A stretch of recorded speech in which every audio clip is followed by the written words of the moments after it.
गुरवे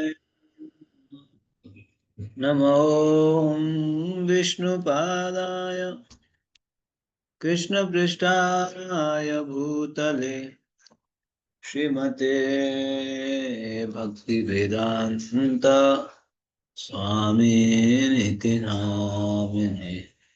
नमस्ते सारस्वती देवे गौरवाणी प्रचारिणे निर्विशेष शून्यवादी पाश्चात्यदेशतारिणो वाञ्छाकल्पतरुभ्यश्च कृपा सिन्धुभ्येव च पतितानां पावनेभ्यो वैष्णवेभ्यो नमो नमः। जय श्री कृष्ण चैतन्य प्रभु नित्यानंद श्री अद्वैत गदाधर शिवासादि गौर भक्त वृंदा। हरे कृष्ण कृष्ण कृष्ण हरे हरे हरे राम राम राम हरे हरे। आराध्यो भगवान् ब्रजेश तनया तद्धाम वृन्दावनम् रम्य क्वाचिदुपासनो ब्रजवधू वर्गेण या कल्पितः वर्गेण या कल्पितः। हरे कृष्ण कृष्ण हरे हरे राम हरे हरे हरे कृष्ण। आप सभी वैष्णव भक्तों का हार्दिक स्वागत है और आप सभी वैष्णव भक्तों के चरण कमलों में सादर प्रणाम करते हुए कृपा की याचना करते हुए हम लोग चर्चा करेंगे आज के विशेष दिन पे। आज बहुत ही विशेष दिन है। गिरि गोवर्धन की जय, गिरिराज महाराज की जय। आशा करता हूँ आप सभी ने भी अपने अपने स्थानों में जरूर मनाए होंगे, गोवर्धन पूजा किए होंगे। जैसे गुरु महाराज बोले थे सुबह आज 3 पूजा करनी है, 3 पूजा, गोवर्धन पूजा, गो पूजा और ब्राह्मण पूजा। नमो ब्रह्मण्य देवाय गो ब्रह्मण्य हिताय च जगदीताय कृष्णाय गोविंदाय नमो नमः। तो ये 3 पूजा बहुत ही विशेष है, तीनों पूजा। तो आज के दिन पे इसमें उस स्टोरी में नहीं जाऊंगा अभी पूरा, यहाँ पे आएगा अभी, तो जाऊंगा तो फिर परिक्रमा नहीं कर पाएंगे। आज परिक्रमा बरसाना की परिक्रमा करनी है, ब्रह्मगिरी की, ठीक है। लेकिन गिरिराज जी बहुत ही कृपालु है, हरिदास वर्य, हरिदास में से सर्वश्रेष्ठ है ऐसे गिरिराज जी। और हरि हरि भी है, हरिदास भी है गिरिराज, बहुत ही विशेष कृपालु गिरिराज जी। तो सुनते हैं इसी शास्त्र से, ठीक है, यहीं से सुनते हैं। जैसे आज महाराज जी बता रहे थे, श्रीमती राधा रानी इस धरातल में आना चाह रही थी, अमीन भगवान आना चाह रहे थे, तो राधा रानी को बोला राधे तुम भी चलो। तो राधा जी बोले जा 3 चीज नहीं, हम वहां नहीं जाएंगे। 3 चीज क्या क्या है? गिरिराज जी, यमुना मैया और ब्रजरज वृंदावन, ये 3 चीज। तो कई सारी चीजें चर्चा करने के लिए, लेकिन आगे बढ़ते हैं क्योंकि समय थोड़ा अभाव है, चैप्टर थोड़ा लंबा है, तो इसीलिए आइए। 15 दिन 15 दिन हो गया काम्य बरसाना। अब हम पहुंचेंगे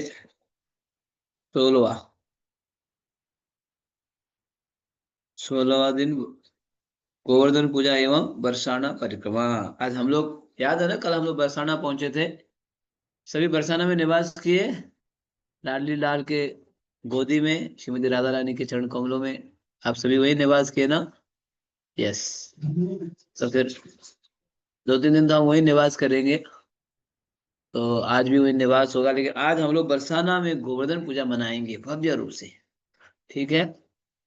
अभी सुबह, आज सुबह नहीं चलेंगे, आज सुबह मंगला आरती वगैरह किए, जब वगैरह किए बढ़िया से, वही रोके। अब फिर मंगला आरती के बाद फिर कथा हुई, कथा के बाद प्रसाद हुआ, आज गो पूजा भी करेंगे, प्रसाद किया, सुबह ब्रेकफास्ट, उसके बाद गिरिराज जी बनाएंगे, अन्नकूट, ये सब चर्चा करेंगे। ठीक है। बरसात में। यस। पढ़िए। हरे कृष्णा प्रभु जी, दंडवत प्रणाम। हरे कृष्ण गोवर्धन अपना। 16वां दिन गोवर्धन पूजा एवं वर्षाणा परिक्रमा। प्रातः ठीक 4:30 बजे शंख बजा और भक्तगण मंगल आरती के लिए प्रमुख पंडाल में एकत्र होने लगे। श्री श्री निताई गौर सुंदर की वेदी रंग बिरंगे कपड़ों से सजी है और नई पोशाक में भगवान का सुंदर सुनहरा रूप अपने सम्मुख नृत्य करने वाले भक्तों का मन हर रहा है। अधिकतर हम भोर होने से पहले परिक्रमा पर निकल पड़ते हैं, परंतु आज प्रायः पूरा दिन हम अपने पड़ाव पर गोवर्धन पूजा में ही बिताएंगे। आज दोपहर हम वर्षाणा परिक्रमा के लिए जाएंगे। मुरली मोहन प्रभु हमारे उत्सव एवं विशेष कार्यक्रम के कोऑर्डिनेटर हैं। ये उत्सव उनकी देखरेख में होगा। तो जैसे आपने सुना, आज भक्त लोग सुबह बरसाना में उड़ के, ब्रज की वातावरण ही अलग होती है, वहाँ का वातावरण बिल्कुल अलग है ना ब्रज में। तो आप वो भी बरसाना में देखो, बरसाना में है ना, राधा रानी की जय, महारानी की जय, बोलो बरसाने वाली की जय जय जय, वृषभानु दुलारी की जय जय जय, है ना। हम ऐसे सुनते हैं ना, तो वो बरसाना का तो वातावरण ही अलग ही है, वहाँ का है ना, अलग ही है, बहुत ही विशेष है। तो वहां पे भक्त लोग उठे, स्नान किए, फिर आज गौरनिताई को जो है विशेष वस्त्र पहनाया गया था, दर्शन मंगल आरती कर दी, जब करके आज चलेंगे, नहीं दोपहर को चलेंगे कार्यक्रम के बाद। फिर भक्त लोग जो है आज गोवर्धन पूजा के लिए तैयारी करेंगे। हमारी जो है मुरली मोहन प्रभु कार्यक्रम के आयोजक के जो मैनेजमेंट वाले, वो बताएंगे सारे कार्यक्रम। यस, आगे सुनिए। आज कार्तिक माह का शुक्ल पक्ष आरंभ होता है और आज ही श्री रसिकानंद प्रभु का आविर्भाव दिवस भी है। वे श्यामानंद प्रभु के प्रधान शिष्य एवं गौड़ीय वैष्णव दर्शन के धुरंधर प्रचारक थे। रसिकानंद प्रभु बंगाल के एक बड़े जमींदार के पुत्र हुए और उन्होंने मात्र 18 वर्ष की अवस्था में श्यामानंद पंडित का आश्रय लिया। रसिकानंद प्रभु एवं उनकी साध्वी पत्नी ने 40 वर्ष बंगाल के गोपी वल्लभपुर में प्रचार करते हुए हजारों लोगों को वैष्णव बनाया। अपने जीवन के अंतिम चरण में वह उड़ीसा स्थित रेमुणा आ गए और वहां भगवान गोपीनाथ के आनंद हेतु सतत कीर्तन में निमग्न रहे। तो आज मंगल वैष्णव तिथि भी है, याद है, आज ही के दिन वैष्णव तिथि है। आज किनका है? ऋषिकानंद प्रभु का आविर्भाव दिवस है। याद है, हम लोग जो रेमुना गए थे, तो रेमुना में उनका स्थान है, रेमुना में ऋषिकानंद प्रभु का, आपको याद होगा, श्यामानंद प्रभु के समाधि के बगल में ऋषिकानंद प्रभु की भी समाधि है। हमने वहाँ दर्शन किए थे, बहुत ही बड़े प्रचारक बने ये, श्यामानंद प्रभु के शिष्य थे, वैष्णव ठाकुर रहे। तो उनका भी स्मरण करते हुए देखो, जब रेमुणा वर्णन भी तो आता है, अपने जीवन के अंतिम चरण में हुए उड़ीसा स्थित रेमुणा आ गए और वहां भगवान गोपीनाथ के आनंद हेतु सतत कीर्तन में निमग्न है। ये भी हमने चर्चा किया यहाँ, वहीं पे हमने दर्शन किए थे। ये रसिकानंद प्रभु के, जो श्यामानंद प्रभु के बहुत प्रिय और महत्वपूर्ण शिष्य रहे, जिन्होंने इस प्रचार प्रसार को आगे बढ़ाया। तो अभी आगे सुनिए। यस। मंगल आरती के बाद हम अपनी चादरें लपेटकर जप के लिए बैठ गए। जैसे जैसे सूरज ऊपर चढ़ा, वैसे वैसे धुंध छितराने लगी। शीघ्र ही कृष्ण बलराम मंदिर से प्रतिदिन आने जाने वाली अनिवासी परिक्रमा यात्रियों की बस भी पहुंच गई। आज विभिन्न इस्कॉन मंदिरों एवं हमारे नोएडा मंदिर से भी अनेक भक्त यहाँ आए हैं। अधिक भक्त अधिक आनंद। गुरु पूजा के बाद कुछ भक्त प्रमुख पंडाल को गुब्बारों एवं पताकाओं से सजाने लगे। मुझे प्रातःकालीन कथा के लिए आमंत्रित किया गया और मैंने भक्तों को वर्षाणा निवास के प्राप्त हुए सौभाग्य का स्मरण दिलाया। मैंने इस बात पर जोर दिया कि यदि हम यहाँ निवास का पूरा लाभ उठाना चाहते हैं तो हमें अवश्य कुछ सेवा करनी चाहिए। श्रीमती राधा रानी, उनके तत्व, रूप, गुणों तथा किस प्रकार वे अपने महाभाव द्वारा श्री कृष्ण के हृदय को बांध लेती हैं, इन विषयों पर चर्चा करने के बाद मैं गोवर्धन लीला तथा उस दौरान ब्रजवासियों द्वारा गोवर्धन पर्वत को अर्पित भव्य व्यंजनों पर चर्चा करने लगा। तो अब जो है, अब भक्त लोग जो है सुबह का जब किया, चैंटिंग किया, चादर ओढ़ के, है ना, अपने जो चादर को ओढ़ के, हाँ, जब इत्यादि करने के बाद अब जो है महाराज जी को जो है सुबह जो भागवतम क्लास होता है ना 8 बजे, तो क्लास जो है महाराज जी को बोलने के लिए बोला गया है। तो महाराज जी ने क्लास किया।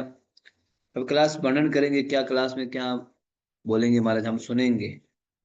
स्पेशली यहाँ बता रहे कि श्रीमती राधा रानी उनके तत्व, रूप, गुणों तथा किस प्रकार वे अपने महाभाव द्वारा श्री कृष्ण के हृदय को बांध देती है, इन विषयों पर चर्चा करने के बाद में गोवर्धन लीला, पहले गुरु महाराज जी ने श्रीमती राधा रानी के तत्व को बताए, उसके बाद फिर जो है गोवर्धन लीला के बारे में अभी चर्चा करेंगे। ठीक है, सुन, इसलिए मैं क्लास में शुरुआत में बता नहीं रहा था, क्योंकि फिर दो दो बार टाइम निकल जाएगा बोल के। तो सुन लीजिएगा गोवर्धन लीला के बारे में।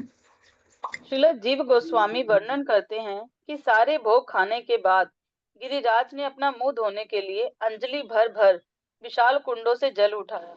तब अपने दांतों को साफ करने के लिए उन्होंने बांस के डंडे उखाड़े।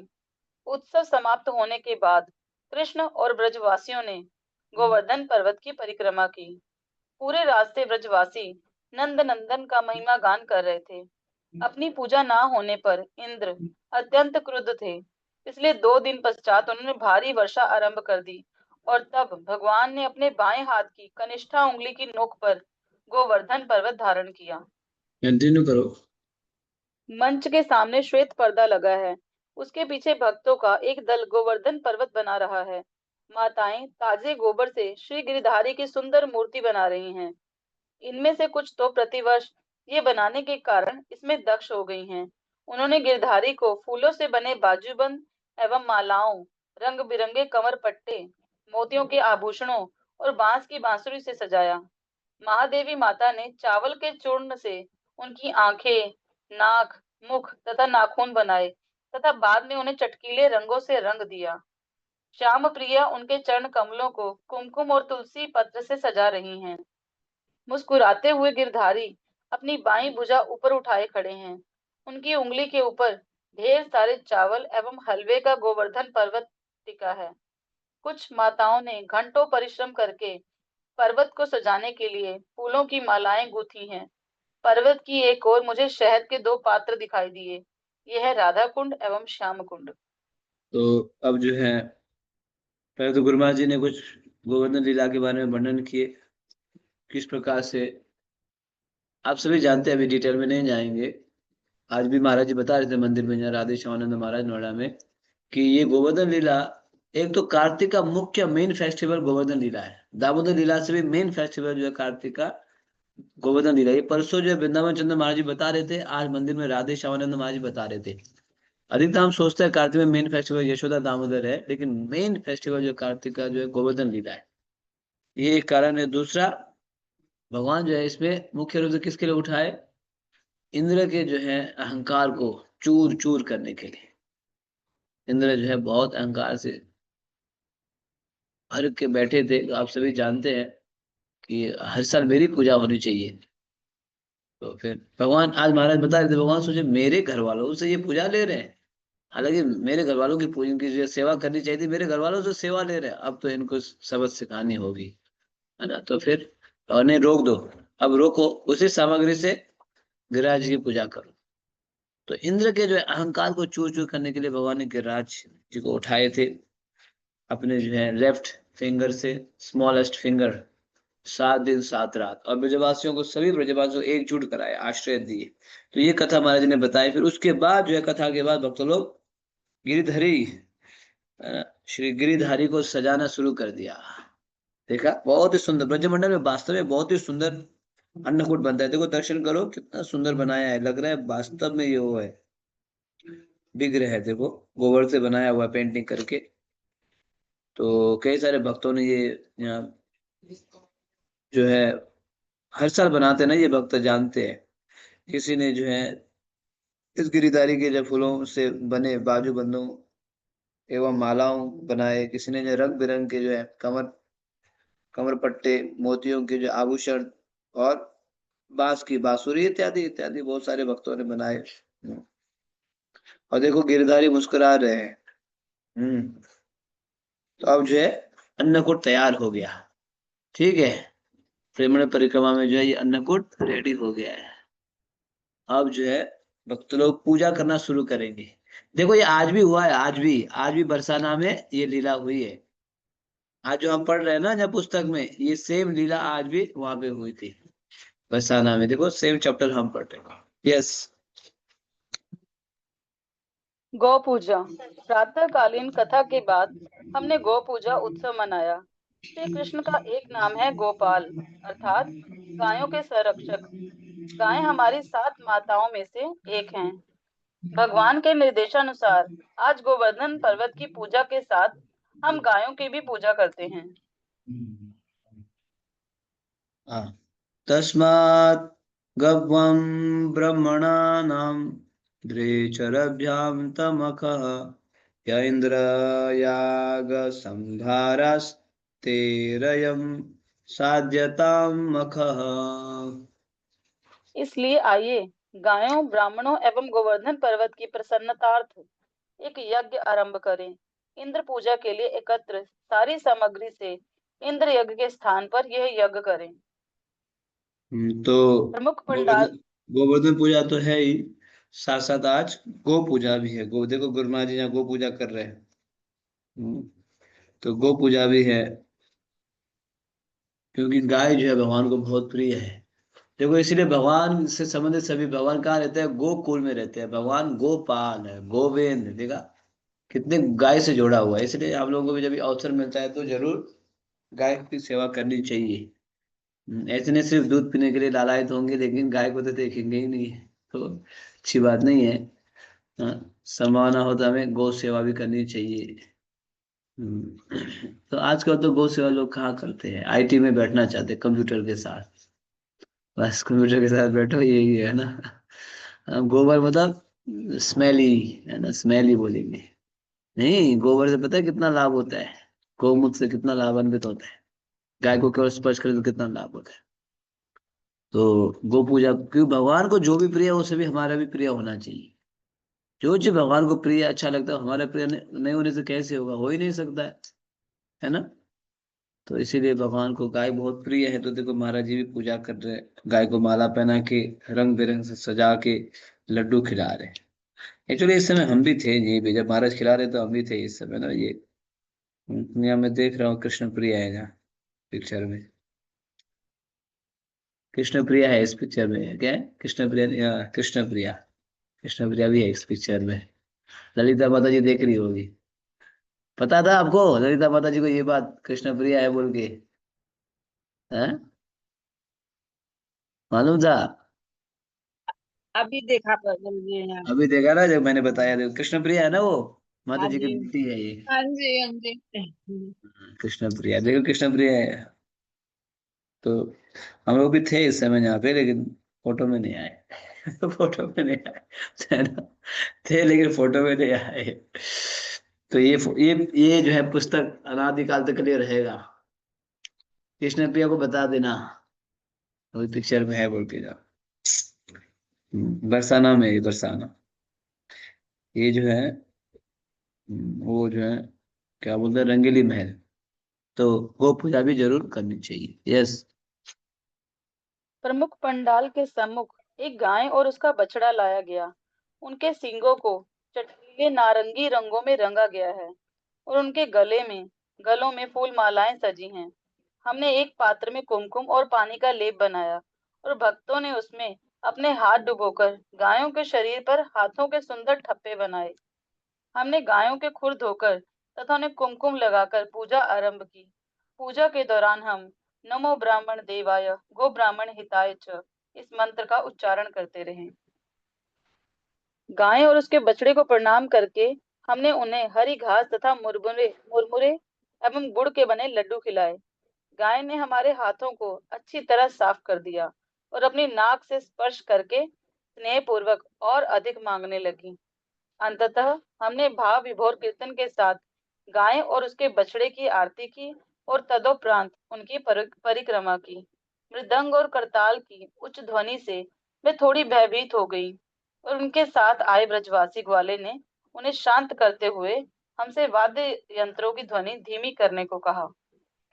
तो पहले तो जो है गाय को सजाया गया, रंग बिरंग से माला पहना के उनके सींगों में जो है कपड़े बांध दिया गया, रंग लगाया गया, बहुत सुंदर रूप से सजाया गया। फिर सभी भक्तों के समक्ष गाय को लेके आए, फिर गाय गाय की पूजा आरती के, लड्डू खिला के गाय की पूजा की। और जब कीर्तन करे रहे तो गाय तो डर गई थी कि कीर्तन की आवाज से ना, फिर शांत कराया गया। इस प्रकार से बहुत ही सुंदर रूप से गाय की पूजा हुई वहां पे, बहुत ही बढ़िया से। यस, अब जो है गोवर्धन जी की पूजा होगी। गोवर्धन पूजा। कुछ क्षण विश्राम करके भक्त गोवर्धन पूजा के लिए प्रमुख पंडाल में एकत्र हुए। मधुर कीर्तन के बीच हमने प्रेम सरोवर के सहदेव बाबा द्वारा कृपा पूर्वक दी गई विशाल गोवर्धन शिला को दीप अर्पित किए। पंकजांग्री प्रभु एवं जन निवास प्रभु ने स्नेह पूर्वक गिरिराज को शुद्ध तेलों तथा पिसे तिल का लेप किया। तत्पश्चात अभिषेक आरंभ हुआ।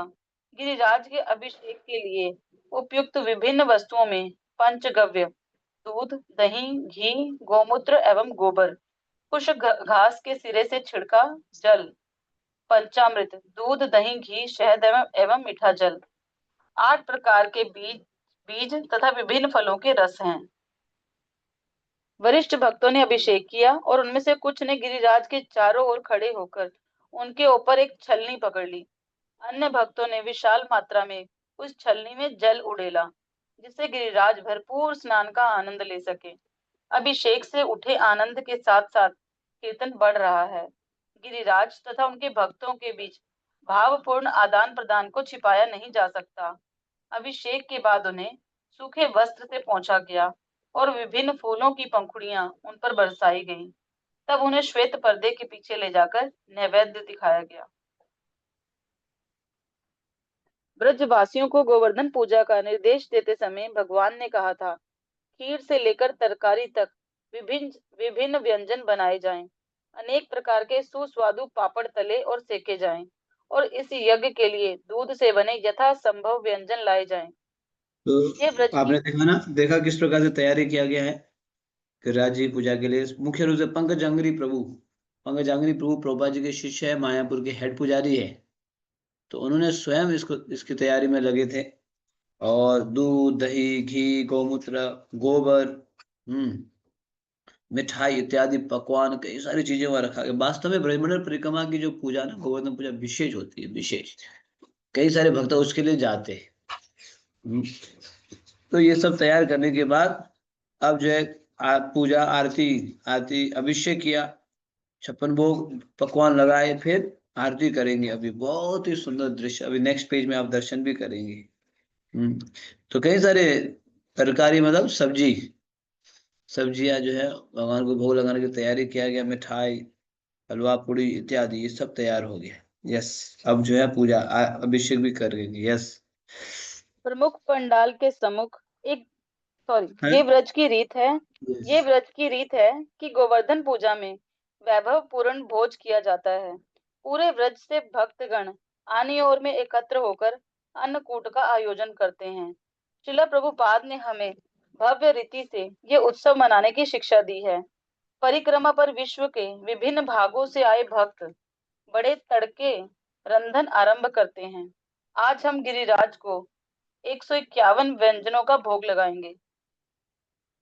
जब ब्रजराज ने गोवर्धन पर्वत को विशाल मात्रा में भोग चढ़ाया, तो अग्निसूदन श्री कृष्ण ने भीमकाय रूप लेकर घोषणा की कि वह ही वास्तव में गोवर्धन पर्वत हैं। उन्होंने सबसे वरदान मांगने के लिए कहा और यहाँ तक कि श्रीमती राधा रानी को मूर्ख बनाकर सारा भोजन खा लिया। मैं अन्नकूट महोत्सव का आश्रय लेता हूँ, जिस दौरान भगवान श्री कृष्ण ने इन लीलाओं का आनंद लिया। हम्म एक और तो आप सुन रहे हो यहाँ पे कि ये यहाँ पे जो है देश विदेश के भक्त है, केवल भारत के नहीं, परिक्रमा में देश विदेश के भक्त, ये सभी मिलके ये गोवर्धन पूजा मना रहे। देखो अभिषेक भी कर रहे थे का सुंदर रूप से। और कई सारे भक्त महाराज सीनियर डिवोटी मिलके जो है आप गोवर्धन के अभिषेक करेंगे, पूजा आरती इत्यादि किया। हम्म फिर जो है अब जो है महाराज जी फिर उसके बाद कुछ कथा के बाद परिक्रमा भी करेंगे। देखो कितने सारे गिरिराज जी है ना, 1 2 3 4 5। क्योंकि कुछ भक्त अपने विग्रह को लेके भी चलते हैं ना, तो फिर परिक्रमा के लिए दे देते हैं, अभिषेक के लिए दे देते हैं। तो सभी विग्रहों का वहां पे अभिषेक किया गया है परिक्रमा में। यस। एक ओर भगवान को भोग लग रहा है और दूसरी ओर वरिष्ठ भक्त उपस्थित भक्तों के विशाल समुदाय को गोवर्धन लीला की महिमाएं सुना रहे हैं। तब हमने विभिन्न सामग्रियां, वस्तुएं, धन राशि एवं सेवा दान देने वाले भक्तों का सम्मान किया। परिक्रमा व्यवस्थापकों ने एक एक करके उनके नाम पुकारे और कृतज्ञता के चिन्ह स्वरूप उन्हें विशेष उपहार दिए। गिरिराज दर्शन के लिए भक्तों की आतुरता बढ़ने लगी। जैसे ही पर्दा खुला, सब भक्त गिरिराज महाराज की जय का जय घोष करते हुए आनंद पूर्वक दंडवत प्रणाम करने लगे। पढ़ो पढ़ो आगे बढ़ो। गिरिराज जी की आरती के समय हमारे कीर्तन ने आकाश को गुंजायमान कर दिया। हरे कृष्ण कृष्ण कृष्ण हरे हरे, हरे राम राम राम हरे हरे। लोगों की भीड़ जमा होकर गोवर्धन के निकट नाचते गाते भक्तों को कुतूहलवश देखने लगी। कुछ ही देर में हमारा कीर्तन गोविंद जय जय, गोपाल जय जय, राधा रमण हरि गोविंद जय जय के उच्च गायन द्वारा ऊंचाइयां छूने लगा और फिर जय गिरि गोवर्धन के कीर्तन ने उसे प्रकाष्ठा पर पहुंचा दिया। उन्मत्त भक्त ऐसे कीर्तन कर रहे थे मानो वे सदा के लिए नाचते रहेंगे। हम गिरिराज के कृतज्ञ हैं और उनके आनंद के लिए कीर्तन करते रहेंगे। वे हमें अपने साथ गोलोक ले जाएंगे। गोवर्धन अत्यंत उदार हैं और भक्ति मार्ग के गंभीर पथिकों को कृष्ण प्रेम प्रदान करते हैं। हमने उनके महान छत्र की छाया की याचना की और प्रार्थना की कि वे हमें इस संसार की भौतिक इच्छाओं के तूफान से बचाएं और ब्रजवासियों की सेवा प्रदान करें। भगवान का निर्देश था कि यज्ञ के लिए बनाए गए प्रसाद का वितरण हो। इसका पालन करते हुए वैष्णव एक दूसरे को सुस्वादु व्यंजन परोसने लगे। गोवर्धन प्रसाद में हमारे पास रबड़ी, दही, दाल, दही और दाल की सब्जी, पूरियां, चावल, अजवाइन की रोटियां, धनिया और गाजर का सलाद, गुलाबे, काजू और किशमिश वाली खीर, आलू गोभी की सब्जी, हलवा तथा इसके अतिरिक्त महाप्रसाद के अन्य अन्य अनेक व्यंजन हैं। इन विविध व्यंजनों का आनंद लेते हुए जीव पावन दास बोले, मैं जानता हूँ कि आज श्री चैतन्य महाप्रभु और श्री नित्यानंद प्रभु ने कहाँ भोजन किया होगा। भोज के बाद परशुराम प्रभु अपनी बैलगाड़ी में ढेर सारा हलवा लेकर वर्षाणा के निवासियों में वितरित करने गए। बैलगाड़ी के साथ एक कीर्तन दल भी है और कुछ भक्त ऊपर बैठकर आने वाले लोगों को दोना भर भर प्रसाद देने लगे। तो एक तो जो ये जो है गिरिराज की जो पूजा होती है ना, गोवर्धन पूजा बरसाना में, तो एक साइड पे कीर्तन भी हो रहा है, फिर में कथा हो रही है, और दूसरे साइड पे जो है अभिषेक चल रहा है। अब उसमें क्या करते हैं, जितने भी लोग इस परिक्रमा में जो स्पॉन्सर करते हैं, प्रसाद स्पॉन्सर, कोई ब्रेकफास्ट करता है स्पॉन्सर, तो कोई लंच, तो कोई जो है फल फूल इत्यादि करते हैं ना, तो उनको बरसाना में क्या करते हैं, गिफ्ट दिया जाता है, टोकन ऑफ अप्रिसिएशन, धन्यवाद, है ना। तो जय प्रभुपाद जी का तस्वीर, राधा कृष्ण की तस्वीर दिया जाता है, तो सबको बोला कि अप्रिसिएशन भी किया उनको जो है। अब दर्शन खुला नहीं, अब दर्शन खोलने वाला है, भोग लग रहा है। तब तक ये सब कार्यक्रम होने का, जब दर्शन खोला तो भक्तों ने क्या किया, जय गिरिराज महाराज की जय बोल के सभी ने जो है हाँ जय घोष किया। फिर अब कीर्तन करने लगे, गोविंद जय जय, गोपाल जय जय, राधा रमण हरे गोविंद जय जय। आज हम लोग भी कर रहे थे नोएडा में ऐसे ही, है ना। गोविंद जय जय, गोपाल जय जय, राधा रमण हरे गोविंद जय जय, ऐसे कीर्तन करने लगे भक्त लोग बहुत ही सुंदर रूप से।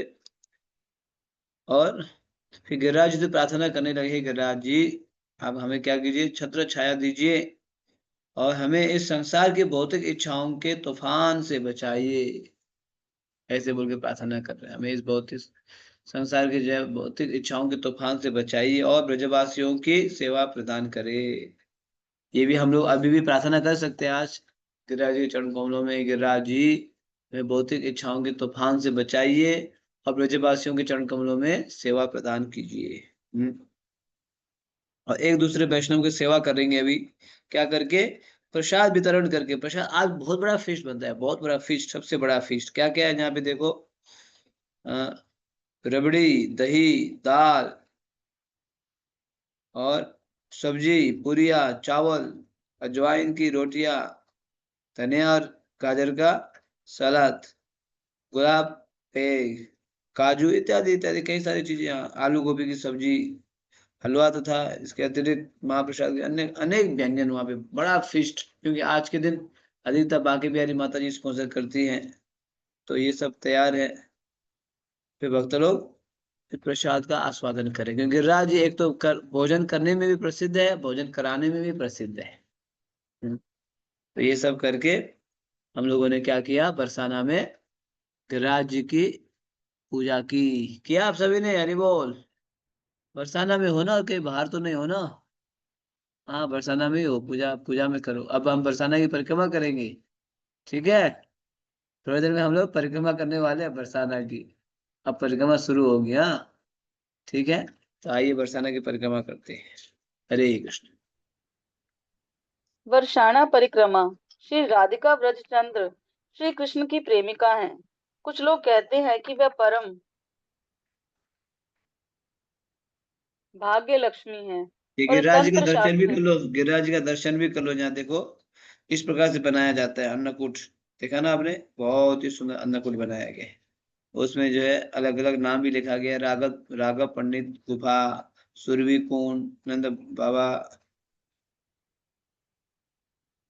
हम्म, तो कई सारी चीजें, श्याम कुंड, नाग बाबा गुफा, तो कई सारी चीज। यस, देखो यहाँ पे कौन कौन है। तो इस पिक्चर में देखो, पंकज अंग्री पूजन निवास, प्रभु प्रभु जी लोकनाथ स्वामी महाराज, प्रभु जी राधा रमन स्वामी महाराज, कई सारे भक्त है। देखो हनुमान परिषद महाराज, ये सभी विशेष भक्त है। यस, और इसमें भाग्य परशुराम लक्ष्मी प्रभु, है। परशुराम प्रभु जो है बैलगाड़ी में रोज अलग से प्रसाद बांटते हैं। जो भी प्रसाद बचता है ना, एक विदेशी भक्त है, वो शाम को रोज जाके प्रसाद वितरण करते हैं। हाँ जी। भाग्य लक्ष्मी है और तंत्र शास्त्र भगवान की लीला शक्ति के रूप में उनका वर्णन करते हैं। श्रुति शास्त्रों के विद्वान उन्हें भगवान की आनंदिनी शक्ति कहते हैं। श्री कृष्ण की समस्त शक्तियों, उनकी समस्त लीलाओं, उनके समस्त गुणों, उनके संपूर्ण यौवन, माधुर्य, दक्षता तथा अन्य गुणों पर वर्चस्व रखती हुई श्री कृष्ण की प्रेयसी श्री राधिका महान वैभव से दैदीप्यमान रहती हैं। तो ये बरसाना धाम के बारे में बता रहे हैं।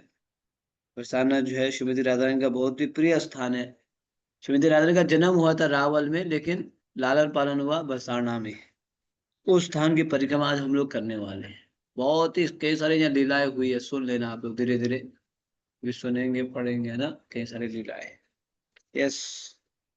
दोपहर 3 बज गए। हम अभी भी उत्साह से भरे हैं और वर्षाणा परिक्रमा के लिए अपने पड़ाव के प्रवेश द्वार पर एकत्र हो गए। 6 किलोमीटर लंबा ये परिक्रमा मार्ग हमें भगवान और उनकी नित्य संगिनी की अनेक सर्वाधिक मनोहारी लीला स्थलियों से ले जाएगा। वर्षाणा का मूल नाम महाराज वृषभानु के नाम पर था, वृषभानुपुर। जब नंद महाराज अपने बंधु बांधवों के साथ गोकुल से नंदग्राम स्थानांतरित हो रहे थे, तो उसी समय वृषभानु महाराज भी श्रीमती राधा रानी की जन्मस्थली रावल से वर्षाणा स्थानांतरित हुए। यहीं राधा रानी पली बढ़ी। कहा जाता है कि शिवजी, ब्रह्मा जी एवं विष्णु ये तीनों ब्रजभूमि में निवास की इच्छा करते हैं, जिससे वे श्री कृष्ण की सेवा कर सकें। शिवजी ने एक पहाड़ी बनने की प्रार्थना की और उनकी इच्छा पूरी हुई। वे नंदग्राम में नंदीश्वर पर्वत बने। पद्म पुराण के अनुसार ब्रह्मा जी वर्षाणा के पर्वत रूप में प्रकट हुए, जिसके 4 शिखर मानगढ़, मयूर कुटीर, दानगढ़ एवं विलासगढ़ उनके 4 सिर हैं। भगवान विष्णु ब्रह्मा जी की पहाड़ी के पूर्व में श्यामल रंग की पहाड़ी बनकर आए। ये विलासगढ़ कहलाती है। कुछ अन्य स्रोतों के मतानुसार भगवान विष्णु ने ब्रज में गोवर्धन पर्वत रूप में अवतार लिया। 5000 जनसंख्या वाले इस गांव का सर्वाधिक महत्वपूर्ण उत्सव राधा अष्टमी है। भाद्र महीने शुक्ल पक्ष की अष्टमी को मनाए जाने वाले इस उत्सव में कम से कम 1 लाख भक्त आते हैं और रात भर श्रीमती राधा रानी की महिमाओं को गाते हुए नृत्य करते हैं। इसके अतिरिक्त बरसाना में होली भी अत्यंत धूमधाम से मनाई जाती है। हम बरसाना की पूर्व दिशा में स्थित वृषभानु कुंड पर पहुंचे और उसे प्रणाम करने के लिए कुछ क्षण ठहरे। फिर टेढ़ी मेढ़ी पगडंडियों से होते हुए पश्चिम दिशा से गांव में प्रवेश किया। तब बाएं मुड़कर हम परिक्रमा पथ पर चले, जो हमें ब्रह्मा और विष्णु पहाड़ी के बीच ले जाता है। ब्रह्मा जी की सुनहरी पहाड़ी तथा विष्णु की गहरी बैंगनी पहाड़ी एक स्थान पर मिलकर संकरा रास्ता बनाती है, जो सांकरी खोर कहलाता है। तो अभी जो है सुबह तो हम लोगों ने मॉर्निंग प्रोग्राम किया, गो पूजा किया, गिरिराज की पूजा की। अब दोपहर का 3 बज गया। अब हम क्या करेंगे? बरसाना की परिक्रमा। जैसे बरसाना की परिक्रमा होती है, जब वृंदावन की परिक्रमा होती है ना, उसे बरसाना के पहाड़ के ऊपर नीचे करते हुए परिक्रमा करनी होती है। तो ये बरसाना यहाँ परिक्रमा के लिए तैयार हो गए दोपहर को 3 बजे। और यहाँ कई सारे लीलाएं हुई है, राधा कृष्ण की अनेक लीलाएं, बहुत ही सुंदर। आप में से किया कई सारे भक्तों ने बरसाना की परिक्रमा? हाँ, आप ऐसे कई सारे भक्त किए होंगे, है ना। और ये बरसाना का मूल नाम क्या था? पहले का नाम वृषभानुपुर। पूर मतलब जैसे पूर होता है ना, पूर, नागपुर, कानपुर, सोलापुर, सुल्तानपुर, ऐसे कई सारे पूर है। तो ये भी एक पूर है, वृषभानुपुर, वृषभानु महाराज जी के नाम से। जैसे नंद महाराज जो है गोकुल के राजा थे, तो ये वृषभानु महाराज इस साइड ब्रज के राजा थे, तो इसलिए इनके नाम से ये बना हुआ है। और यहाँ पे जैसे बताया था ना, ब्रह्मा विष्णु महेश अलग अलग स्थानों पर्वत के रूप में ब्रज में है। जैसे ब्रह्मा जी, बरसाना का जो जो पहाड़ी है वो ब्रह्मा जी के नाम से है, ब्रह्मगिरी। और नंदगांव की जो पहाड़ी है शिव जी के नाम से। और गोवर्धन जो है भगवान विष्णु, क्योंकि शिव जी भी चाहते थे, उन्होंने तपस्या किया था मैं ब्रज में निवास करूं, पहाड़ी बनूं, जो भी, इसीलिए उनको ये स्थान मिला। तो इसीलिए बरसाना, ये जो है ब्रह्मा जी के 4 मुख है, वो क्या क्या है? मानगढ़, मयूर कुटीर, दानगढ़ एवं बिलासगढ़। ये याद रहेगा आपको, ये 4 मुख है। ये यही लीलाएं हम चर्चा करने वाले हैं। मानगढ़, मयूर कुटीर, दानगढ़ एवं बिलासपुर। मान, दान, दान और मान, मयूर कुटीर और बिलास। ठीक है। और यहाँ पे राधाष्टमी बहुत प्रसिद्ध है बरसाने में। आप में से कई सारे भक्त गए होंगे। राधाष्टमी लाखों लोग आते हैं, लाखों। इस उसमें जो है उत्सव में। और दूसरा कौन कौन सा क्या प्रसिद्ध है? होली। होली तो लठमार होली होती है, वो लठमार, डंडा से मारा जाता है बरसाना में। हाँ, बरसाना और नंदगांव में ये भी प्रसिद्ध है। बरसाना को छोरी और नंदगांव को छोरा विवाह कर देते हैं। ये आज भी ये परंपरा चलता है, क्योंकि राधा रानी बरसाना से थी और कृष्णा नंदगांव से थे। तो आज भी ऐसे ही होगा, अधिकता जो है नंदगांव की छोरी नहीं रहेगी, बरसाना की छोरी, है ना। और नंदगांव को छोड़ो, ऐसे करके जो है विवाह कर देते हैं। ये आज भी चलता है वो परंपरा। जैसे आप इधर जाएंगे मिथिला साइड पे, तो वहाँ पे जो है सीतामढ़ी, वहाँ की वहाँ की कन्या और अयोध्या के जो है जो है जेंट्स लोग, उनकी विवाह होती है वहाँ। ये परंपरा चलता है। तो यहाँ पे भी ऐसे ही है, कई सारी लीला में। तो एक होली जो है बहुत ही प्रसिद्ध है। तो ये सब हम लोग प्रसन्ना की महिमा सुनते हुए फिर सबसे पहले हम लोग वृषभानु कुंड दर्शन करेंगे। वृषभानु कुंड, वृषभानु महाराज जी के नाम से है ना। वृषभानु दुलारी की जय जय जय। कीर्तिदा सुंदरी, कीर्तिदा देवी और वृषभानु, ये राधा रानी के जो है माता पिता रहे। तो आइए आगे बढ़ते हैं। सांकरी खोर। सांकरी खोर। गोपियां अपने सिरों पर दूध दही आदि के मटके रखकर उन्हें निकटवर्ती गांव में बेचने के लिए ले जाती। श्री कृष्ण के विचारों में लीन होने के कारण कई बार उनकी जिह्वा फिसल जाती। दूध लो, दही लो या माखन लो के स्थान पर वे कई बार गोविंद लो या दामोदर लो कहती। उनके मन के विचार उनकी जिह्वा पर आ जाते। आसपास के गांव में दूध दही देने के बहाने श्रीमती राधा रानी एवं उनकी सखियां नियमित रूप से सांकरी खोर से आया जाया करती थी। मैंने बहाना इसलिए कहा कि वह ये आशा लेकर इस मार्ग से जाती कि उनकी भेंट कृष्ण से हो जाए, और अक्सर ऐसा हो जाता। ऐसे ही एक दिन कमल नयन श्याम ने उन्हें रोक लिया। उन्होंने कहा कि यदि गोपियां उस मार्ग से जाना चाहती हैं तो उन्हें दूध दही आदि रूप में कर चुकाना होगा। गोपियों ने स्पष्ट मना कर दिया और बलपूर्वक आगे जाने लगी। ग्वाल बालों ने उन्हें धक्का देकर रोक दिया। तब गोपियां उन बालकों की शिखा खींचने लगी। कुछ देर ये खींचातानी चलती रही। जब कृष्ण ने देखा कि उनका पक्ष हार रहा है, तो उन्होंने बलपूर्वक कर वसूलने का निश्चय किया। वे गोपियों के मटकों पर छोटे छोटे कंकर मारकर उनमें छेद करने लगे। उनके मित्रों ने भी वैसा ही किया। छिद्रों से दूध दही की धारा बहने लगी और बच्चे उसे पीने के लिए दौड़ पड़े। गोपियां बालकों को कठोर वचनों से झिड़काती हुई अपने हाथों से छेद बंद करने का प्रयास करने लगी, परंतु गोपों ने उनकी ओर ध्यान नहीं दिया। उनके मटकों के आगे पीछे से नए छेद करने लगे। इस क्षेत्र की शिलाओं पर वहां बिखरी दही के सफेद चिन्ह आज भी दिखते हैं। हम राधा कृष्ण के विनोदपूर्ण कलह की मधुरता पर विचार करते हुए सावधानी पूर्वक वहां चलने लगे। भगवान की लीलाओं की स्मृति को संजोकर रखने वाली सांकरी खोर जैसे स्थान पूरे ब्रज में देखे जा सकते हैं। ये धाम धैर्यपूर्वक धैर्यपूर्वक तीर्थ यात्रियों की प्रतीक्षा करते हैं, जिसमें वह उनके साथ अपनी स्मृतियां बांट सके। स्थानीय ब्रजवासी बच्चे हमारे परिक्रमा भक्तों के साथ वही लीला करते। वे ग्वाल बालों की भूमिका करते और वे तब तक परिक्रमा दल को आगे नहीं जाने देते जब तक हम उन्हें कुछ कर नहीं देते। हमारे पास दूध दही तो है नहीं, इसलिए हमने उन्हें कुछ सिक्के और मिठाइयां दी। तो आपने सुना अभी साकरी खोर, पिक्चर भी देखो तो समझ में आएगा। साकरी खोर मतलब ये जो उसकी जो रास्ता गली जो है इतनी छोटी है कि एक समय एक ही व्यक्ति जा सकते हैं। देखा ना, यहाँ पिक्चर में देख रहे हो, इसमें दो तीन एक ही साथ जा नहीं सकते हैं एक ही समय। तो उस समय गोपियां और राधा रानी इधर से उधर जाती थी, कुछ दही दूध लेके, कुछ बेचती भी होगी, फिर बोलती दूध लो, दही लो, दही लो, है ना, ऐसे बोल के मटके में भर के जाती। तो उस समय कृष्ण प्रेम में क्या बोलती थी, गोविंद को लो, गोपाल को लो, ऐसे बोल देती थी, है ना। दूध।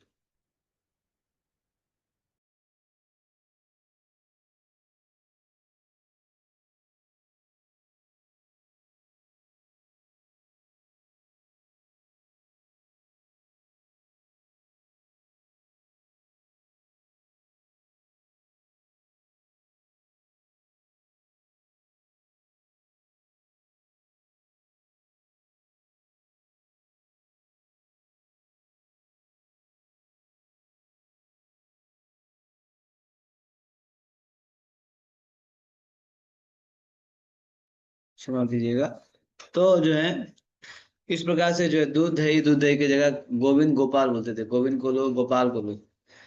तो फिर भगवान जो है यहाँ पे आ जाते थे टैक्स लेने के लिए। टैक्स रोकते थे, रोको, दूध दही दो, खिलाओ पिलाओ, है ना, तब जाने देंगे। तो गोपियां थोड़ी ना मानती, नहीं हम नहीं देंगे। तो अच्छा नहीं देंगे तो जाके दिखाओ, तो जबरदस्ती करके चले जाते थे। तो भगवान और उनके ग्वाल पर क्या पत्थर उठा देते, फटक से फोड़ देते थे, बस। क्या करना, वो उनका काम यही। आज भी आप आगे जाके देखेंगे पत्थर में दूध दही का जो है चिन्ह बना हुआ है। आप सोचिए कि पत्थर में कैसे दूध दही का चिन्ह होगा। अरे कल तो आपने सुना पत्थर के ऊपर श्रीमती राधा रानी के जो है पल्लू का वो हो गया, ना चिन्ह बन गया, है ना, है या नहीं, आपने सुना था ना। तो फिर दूध दही का क्यों नहीं हो सकता है, भगवान की लीला में कुछ भी हो सकता है ना। तो इसीलिए ये लीला वहां पे बहुत ही प्रसिद्ध है। भगवान ऐसे करके फोड़ के जो है दूध दही खाया करते थे। अगर चुपचाप से देते थे तो ठीक है, कुछ नहीं करेंगे। लेकिन जो है अगर चुपचाप से नहीं देंगे, इधर उधर बातें करेंगे, तो फिर तोड़फोड़ शुरू कर देते हैं। कृष्ण है, कृष्ण यशोदा मैया के सामने तोड़फोड़ करते तो बाकियों को जो है गोपियों को तो क्या बोला जाए, है ना, फिर तो किसी का सुनेंगे ही नहीं। तो इस प्रकार से ये लीला वहां पे बहुत ही प्रसिद्ध। तो पहला लीला कौन सा है, साकरी खोर, ध्यान रखिएगा। हमने जो है विश्वभानु कुंड का दर्शन किया, फिर साकरी खोर। आज भी वहाँ चिन्ह देखेंगे आप, है ना। ये सब दर्शन करके अब हम जाएंगे चिकसोली ग्राम। यस। चिकसौली ग्राम। सांकरी खोर की दूसरी ओर निकलने पर हम चित्रा सखी के जन्म स्थान चिकसौली ग्राम पहुंचे। पूर्व समय में चित्रशाली नामक ग्राम आजकल चिकसौली नाम से जाना जाता है। चित्रा 8 प्रमुख सखियों में चौथी है। उनके शरीर का रंग कुमकुम जैसा है। वे कांच के जैसी दिखती पोशाक पहनती हैं। वे श्री राधा से 26 दिन छोटी हैं और सदैव कृष्ण प्रेम के दिव्यानंद में निमग्न रहती हैं। उनके पिता का नाम चतुर है, जो सूर्य मित्र के चाचा हैं। उनकी माता का नाम चर्चिका है और पति का नाम पीठर है। पद्म पुराण के अनुसार यहाँ स्थित मयूर सरोवर चित्रा सखी द्वारा बनाया गया था। वह बृहनारदी पुराण के अनुसार चित्रा सखी को मयूरों के साथ नृत्य करना बहुत भाता था। मोर भी उसके चारों ओर एकत्र होकर नृत्य करते और चित्रा सखियों ने भोजन खिलाती। जिस प्रकार श्रीमती राधा रानी सदैव अष्ट सखियों द्वारा घिरी रहती हैं, उसी प्रकार वर्षाणा उन सखियों के 8 गांवों से घिरा है। ब्रजमंडल परिक्रमा के दौरान हम इनमें से 3 गांव में जाते हैं, ऊंचा गांव, सुनहरा ग्राम एवं चिकसौली ग्राम। पहले 2 की हम यात्रा कर चुके हैं। तो आपको याद होगा, उस दिन भी परसों आपको बताया था कि बरसाना के जो है चारों ओर श्रीमती राधा रानी के जो 8 मुख्य गोपियां है ना, कल आपने जो है ललिता सखी का आपने गांव देखा, इस प्रकार से है ना, जो जो 2 जुड़वा थे उनका गांव भी देखा। तो ऐसे रंग देवी 8 सुदेवी। रंग देवी सुदेवी ये सब के गांव है वहां पे। इनमें से एक है चिकसोली, मतलब चित्रा। चित्रा उसमें 8 में से एक है चित्रा, जो नंबर 4 की है। चित्रा चौथे नंबर की है, उनका गांव भी वहां पे है। और श्रीमती राधा रानी से कितने दिन छोटी है? केवल 26 दिन। सब आसपास के उम्र के है ना, केवल श्रीमती राधा रानी तो 26 दिन छोटी थी। तो उनके गांव भी हम लोगों ने दर्शन किया, चिकसोली ग्राम।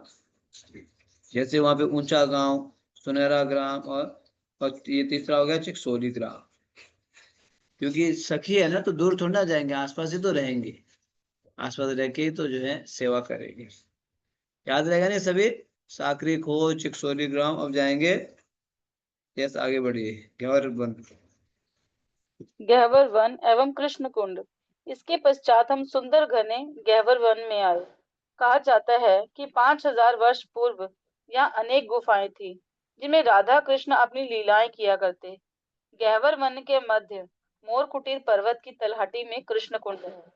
इसके तट पर लगे विशाल वृक्षों की शाखाएं जल के ऊपर लहराती हैं। आप कुंड की एक ओर मधुमंगल का सिंहासन देख सकते हैं। कुछ देर कुंड की सीढ़ियों पर बैठकर हमने यहाँ हुई मधुर लीलाएं सुनी। कृष्ण और उनके मित्र अक्सर चिकसौली ग्राम की गोपियों के घर से दही माखन चुराया करते थे। एक दिन एक गोपी को पता चल गया कि कृष्ण चोरी कर रहे हैं। वे चुपके से आई और दरवाजे की कुंडी बंद करके बच्चों को अंदर बंद कर दिया।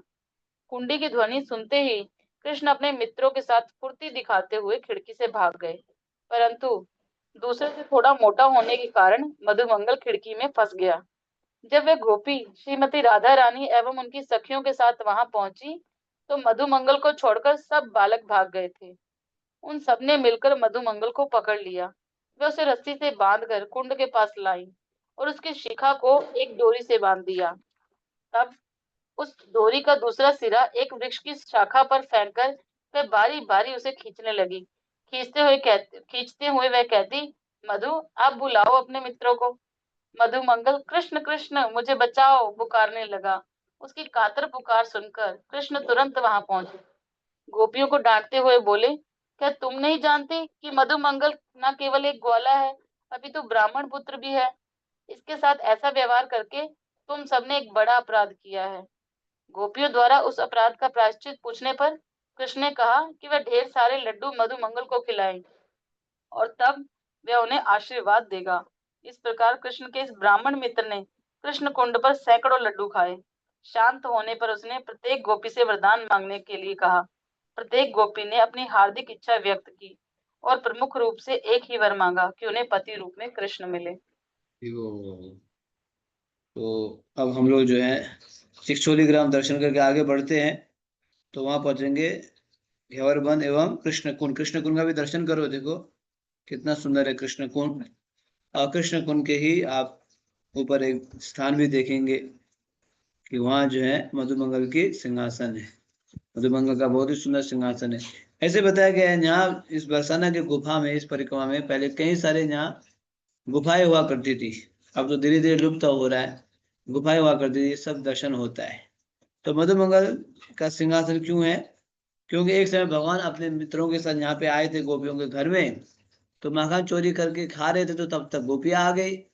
तो जब सभी भाग, सब तो भाग गए, लेकिन मधुमंगल थोड़े से हट्टे कट्टे मोटे होने के कारण खिड़की में अटक गए, और गोपियों ने मधुमंगल को ही पकड़ लिया, है ना। सबके और से मधुमंगल को पकड़, मतलब छोटे से मोटे से थे, पकड़ लिया, उनको बुरी तरह पनिशमेंट भी दिया। ऐसे बता के सिखा, उनकी उनकी चोटी है ना, सिखा लेके जो पेड़ में बांध दिया, आलो, है ना। गोपियां जो है इस प्रकार से उनको जो पनिशमेंट दिया। अब मधुमंगल बेचारे ऊपर भी नहीं कर सकते, नीचे भी नहीं कर सकते, अटक गए वहां पे, क्या किया जाए। बेचारे सब उनके मित्र भी भाग गए। तो अंत तो करता भगवान और मित्र आके बोले, तुमने क्या किया, ये तो मधुमंगल ब्राह्मण के पुत्र है, तुमने जो है ब्राह्मण के प्रति अपराध किया, क्षमा मांगो। भगवान ऐसे डराते, तो गोपियां तो कैसे क्षमा मांगेंगे, इनको लड्डू पसंद है, लड्डू बना के लाओ, खिलाओ। बहुत लड्डू जो है मधुमंगल को भी खिलाया, और ग्वाल वाले भी खा लिया। देखो, चोरी भी किया, मखान भी खाया, फिर लड्डू भी बनवाया, लड्डू भी खा लिया। ये तो भगवान की विशेष लीला है। नटखट मतलब इसी को बोलते हैं। हाँ। और उनके ऊपर लांछन लगा दिया कि आपने ब्राह्मण ब्राह्मण के प्रति अपराध किया, है ना। ये सब भगवान श्री कृष्ण को कौन जीत सकता है उनकी लीला में, है ना, कोई कर ही नहीं सकते। तो इसीलिए इस स्थान का नाम बन गया ग्यवर वन, ये कृष्ण को। अब बहुत ही सुंदर लीला आएगा, मोर कुटीर। यस। मोर कुटीर, मयूर कुटीर। हमारे दाईं ओर जाने वाली सीढ़ियां हमें ऊपर मोर कुटीर की ओर ले जाती हैं। मोर कुटीर अर्थात मोरों का मंदिर। एक दिन श्रीमती राधा रानी के मुख से मोरों के नृत्य की प्रशंसा सुनकर कृष्ण का हृदय वैश्य युक्त स्पर्धा की अग्नि से दहकने लगा। एक मोर के चारों ओर गर्वपूर्वक चक्र लगाते हुए उन्होंने अपनी प्रिया से उनकी प्रतिभाओं को आंकने के लिए कहा। श्रीमती राधा रानी ने कहा कि निस्संदेह मोरों का नृत्य कृष्ण के नृत्य अधिक श्रेष्ठ है। तब चमत्कारी रूप से स्वयं को मोर बनाकर कृष्ण पुनः नृत्य करने लगे। तब उन्होंने राधा रानी से पूछा, हे राधे, अब मेरा नृत्य कैसा है। श्रीमती राधा रानी ने उनके लालित्य की प्रशंसा की और स्वीकार किया कि उनका नृत्य पहले से सुधरा है, परंतु उन्होंने कहा कि अब भी कृष्ण वास्तविक मोर की बराबरी नहीं कर सकते। तब राधा रानी मोरनी बन गई और इस दिव्य युगल मूर्ति ने बहुत देर तक इन रूपों में नृत्य किया। अंततः श्रीमती राधा रानी कृष्ण से संतुष्ट हो गई और मोर मोर पुकारने लगी। मोर शब्द के दो अर्थ हैं, मोर एवं मेरा। मोर कहकर राधा रानी कहना चाहती थी कि कितना सुंदर मोर है, परंतु श्री कृष्ण ने इसका मेरा अर्थ लिया और सोचा कि राधा रानी उन्हें अपना कह रही हैं। मुस्कुराते हुए उन्होंने एक कदम आगे बढ़ाया और कहा, हाँ, मैं तुम्हारा हूँ, मैं तुम्हारा हूँ। श्रीमती राधा रानी ने एक वृद्ध नेत्रहीन वैष्णव को इस अद्भुत लीला की दृष्टि प्रदान करके उनसे इसका चित्र बनाने के लिए कहा। भक्ति भरा वह चित्र आज भी इस मंदिर में देखा जा सकता है। तो ये बहुत ही प्रसिद्ध लीला है, मोर कुटीर या मयूर कुटीर बोलते हैं, मोर कुटीर या मयूर कुटीर को चित्र भी देख सकते हैं, है ना। तो एक दिन श्रीमती राधा रानी के मुख से क्या निकला कि मोरों के नृत्य की प्रशंसा सुनकर कृष्ण जो है उनके हृदय में जो है बहुत ही द्वेष युक्त आए। राधा रानी बार बार जो है मोर के बारे में गुणगान गा रही है, चलो मैं खुद क्या मोर बन जाता हूँ और नाच के दिखाता हूँ। इनको इतना पसंद है मोर जो है, मोर के नृत्य इतने गुणगान गा रही है, मैं स्वयं नाच के दिखाता हूँ। तो फिर भगवान ठीक है, चित्र भगवान ऐसे मोर बन जाते हैं ना, मोर बन के नाचने लगते हैं, बहुत बहुत देर तक नाचते, पूछते हैं राधे अब तो बताओ कि वो जो तुम मोर के बारे में बार बार गुणगान गा रही थी, तो हम दोनों में कौन बढ़िया से नाच रहा था। तो राधा बोले, आप भी नाच रहे थे बढ़िया से, लेकिन जितना मोर नाचता है उतना आप नहीं नाच पा रहे हैं ना, ऐसे बोलती। अब भगवान फिर नाच के दिखाते। तब तक राधा रानी का हृदय पिघल गया, स्वयं राधा रानी क्या बन गई, मोरनी बन गई। फिर दोनों जो है नाचने लगे। देखो इस तस्वीर में राधा कृष्ण की विशेष लीला है, मोर और मोरनी बन के जो है नाच रहे एक दूसरे में। तो आज भी आप वहां जाएंगे मोर कुटीर में, एक एक वहां पे एक भक्त थे। तो वो जो है आंख नहीं देखते थे, उन्होंने ये मोर, राधा कृष्ण के मोर और मोरनी के क्या किया, उन्होंने जो तस्वीर बनाया। आज भी वो तस्वीर आप देख, जो आंख नहीं देखते थे, आंख देखते नहीं थे, लेकिन उन्होंने राधा कृष्ण मोर और मोरनी बन के नृत्य कर रहे, वो उसकी जो है छवि आप आज भी देख सकते हैं वहां पे, है ना। यस, आगे बढ़िए। मानगढ़। हम सीढ़ियों से नीचे उतरे और पश्चिम की ओर चलकर मानगढ़ की सीढ़ियां चढ़े। यह वृषाणा की एक अन्य पहाड़ी है। इसके शिखर पर एक छोटा किंतु सुव्यवस्थित मंदिर है। नाम है मान कुटीर। ब्रज में ऐसे अनेक स्थान हैं जहाँ श्रीमती राधा रानी ने कृष्ण के प्रति द्वेष युक्त क्रोध मान प्रकट किया। ये क्रोध उनके प्रेम की तीव्रता को बढ़ा देता। महान वैष्णवों की कृपा से हम ऐसी गुह्यम लीलाओं को सुन रहे हैं। जिन शुद्ध भक्तों के सम्मुख ये लीलाएं उजागर हुई, उन्होंने अहेतु की कृपा पूर्वक इन्हें हमें सुनाया। हमें विश्वास के साथ इन लीलाओं को सुनना चाहिए और कभी इनकी नकल नहीं करनी चाहिए। यदि हम सही भावना से इन्हें सुनेंगे तो ये लीलाएं राधा कृष्ण के प्रति हमारे सुषुप्त प्रेम को जागृत करके उनकी सेवा की इच्छा को तीव्र कर सकती हैं। तो ये है मानगढ़। ध्यान रखिएगा 4 स्थान है ना, दानगढ़, मानगढ़, मोरकुटिर, ये सब ब्रह्मा जी के जो है 4 सिर बताया गया है। तो अब जो है मानगढ़ में क्या लीला हुई? श्रीमती राधा रानी ने कृष्ण के प्रति द्वेष युक्त क्रोध प्रकट किया। द्वेष युक्त क्रोध ये विशेष दिव्य लीला है। क्रोध भी कैसा? द्वेष, द्वेष युक्त, क्योंकि कृष्ण जो इधर जाके लीला करते हैं, उधर जाके लीला करते हैं, कई सारी चीजें करते हैं, तो इसलिए उन्होंने द्वेष युक्त क्रोध प्रकट किया। हाँ, राधा रानी के प्रति, राधा रानी कृष्ण के प्रति। ये कोई साधारण क्रोध मत सोचिए, साधारण द्वेष मत सोचिए। ये क्या है? ये जो है दिव्य है, ये लीला भी बहुत दिव्य है। कृष्ण भावना भावित है। तो जो है भगवान क्या करते थे फिर? राधा रानी को मनाने लगते थे। तो कैसे पता है कि इन लीलाओं को हमें भगवान के भक्तों के माध्यम से सुनना चाहिए, शुद्ध भक्तों के माध्यम से, तब जाके समझ में आएगा, है ना, नहीं तो हम समझ नहीं पाएंगे। यस, आगे बढ़िए। एक दिन रात्रि समय कृष्ण मान कुटीर में खड़े थे और अपनी प्रिया के मुख की तुलना पूर्ण चंद्र से करने लगे। उन्होंने न केवल श्रीमती राधा रानी की तुलना चंद्रमा से की, जिसमें काले धब्बे होते हैं, अपितु राधा रानी को उनकी विपक्षी चंद्रावली का स्मरण भी करवाया। इससे वह नाराज हो गई। अवली का अर्थ है अनेक, और इस प्रकार चंद्रावली का अर्थ हुआ अनेक चंद्रमा। एक दृष्टि से कृष्ण श्रीमती राधा रानी की तुलना केवल एक चंद्र से कर रहे थे और चंद्रावली की अनेक चंद्रमाओं से। ये सुनते ही श्रीमती राधा रानी श्याम पर अत्यधिक क्रोधित हो गई। वह तुरंत वहां से उठी और चल दी। कुछ मिनटों बाद वे कृष्ण का वेश बनाकर लौट आई। उन्हें देख कृष्ण ने पूछा, कौन हो तुम? मैं कृष्ण हूँ, कृष्ण ने उन्हें बहरूपिया कहा। इस पर राधा ने उन्हें चुनौती देते हुए कहा कि यदि तुम कृष्ण हो तो तुम्हारी राधा कहाँ है? कृष्ण श्रीमती राधा रानी का नाम पुकारते हुए उन्हें खोजने लगे और यह देख राधा रानी खिलखिलाकर हंस पड़ी। अंततः कृष्ण ने इतनी मधुर बांसुरी बजाई कि राधा रानी उनके सम्मुख अपना नकली वेश धारण नहीं कर सकी। इस प्रकार जिस स्थान पर राधा रानी का मान मर्दन जहाँ हुआ, वह स्थान मानगढ़ कहलाया। तो ये लीला यहाँ पे प्रसिद्ध है कि भगवान श्री कृष्ण ने राधा रानी के मुख मंडल को किससे तुलना किया? पूर्ण चंद्र, फुल मून। चंद्र चंद्र बार बार बोले ना, चंद्र चंद्र चंद्र। हाँ, एक तो पूर्ण चंद्र में भी क्या है, क्या रहता है वहां पे? धब्बे रहते हैं, स्पॉट रहता है, स्पॉट है ना। हालांकि चंद्रमा दिखने में बहुत सुंदर लगती है, पूर्ण चंद्रमा, लेकिन फिर भी क्या रहता है? और धब्बे। तो एक तो धब्बे है, इसे राधा को अच्छा नहीं लगा। दूसरा चंद्र, चंद्र शब्द आया ना, तो चंद्र शब्द मतलब चंद्रावली, तो इसलिए अच्छा नहीं लगा। तो राधा ने क्या करना, मान लेके बैठ गई। वहां पे जो है मान लेके बैठी। तो जब भी राधा ने मान लेके बैठी, फिर भगवान को मनाने के लिए जाना पड़ता है। इस प्रकार से हम मानसरोवर में पढ़ेंगे, वहां मनाते थे, चरण पकड़ लिया मानसरोवर में। तो उसी तरह यहाँ पे भी भगवान जब राधा ने मान लेके बैठी, तो जाके उनको जो है समझाते हैं, बुझाते हैं, फिर उनको मनाते हैं। हाँ, अब समझो, माताएं मान लेके बैठी है तो क्या होगा? हट लेके, है ना। नहीं खाना है मतलब नहीं खाना है, नहीं जाना है मतलब नहीं जाना है, हो गया बस।